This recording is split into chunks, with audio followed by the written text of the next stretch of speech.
자, 여러분, 과연 풍수 인테리어라는 것은 무엇일까요? 과연 풍수에 좋다는 대로 꾸미게 되면 우리의 삶에 큰 변화가 올까요? 과연 눈에 보이지도 않는 것이 우리에게 어떠한 영향을 줄 수 있을까요? 네, 이렇게 우리는 세상을 눈에 보이는 것만 믿으려고 하는 경향이 있다는 거예요. 맞습니다. 동양의 학문과 서양의 학문의 가장 큰 차이점이 바로 이것입니다.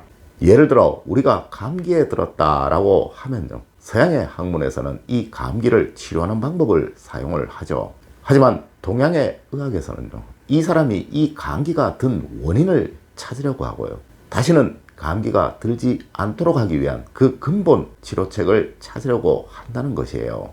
네, 모든 것들이 다 그러합니다. 우리의 학문은 반드시 과정을 하나하나 다 본다는 거예요.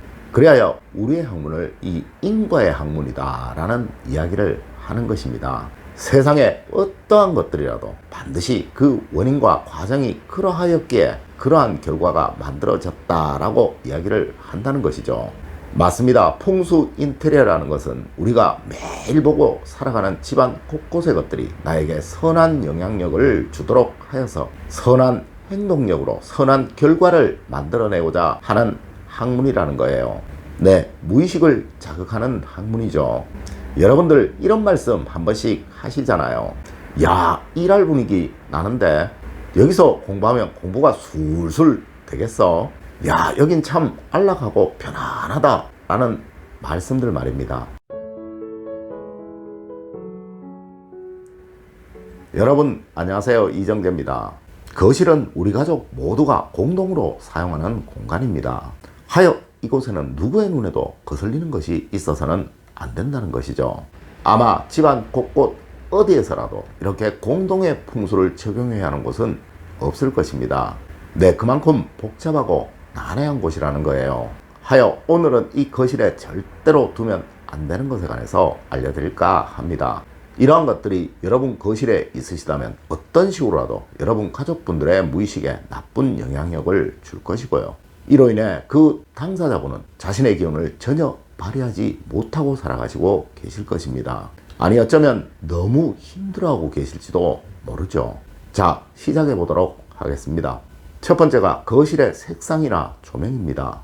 이 거실은 조명이 밝아서 나쁠 것은 없지만요, 절대 어두워서는 안 되는 곳입니다. 하여 색상은 밝은 색의 벽지를 고르시는 것이 좋습니다. 하지만 본인의 취향으로 인해 너무 화이트 톤으로 만드시는 것이 꺼려지신다면요, 이는 조명으로 조절을 해 주는 것이 좋겠죠.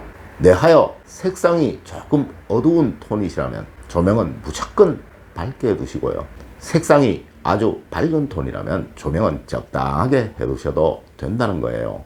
물론 이곳은 양기가 아주 강해하는 곳입니다. 하여 창문은 자주 열어두시는 것이 좋고요, 혹시 소음으로 인해 매염으로 인해 이것이 어려우시다면 시간을 정하셔서 환기를 해주시는 것이 좋습니다.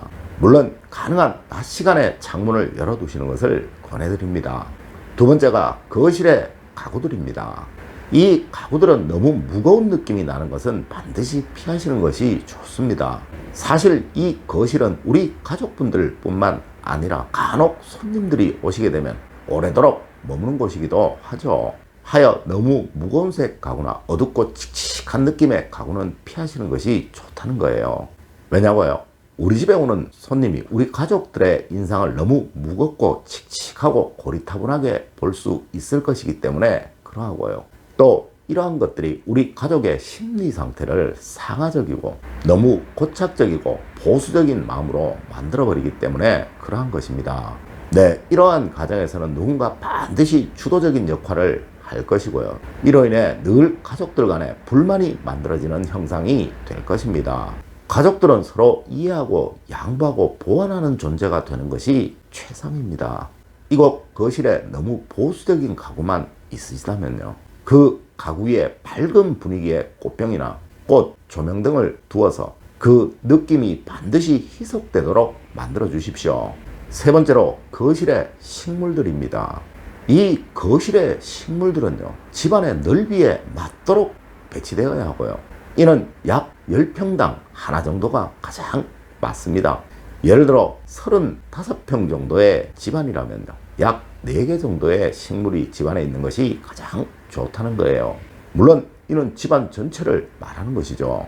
하여 이 중에서 거실에는 약 2개 정도를 두는 것이 가장 좋은데요, 이 식물은 반드시 활기가 있고 생기가 잘 살아나도록 가꾸셔야 합니다. 무조건 죽어가는 것들은 반드시 버리셔야 한다는 거 꼭 명심하시고요.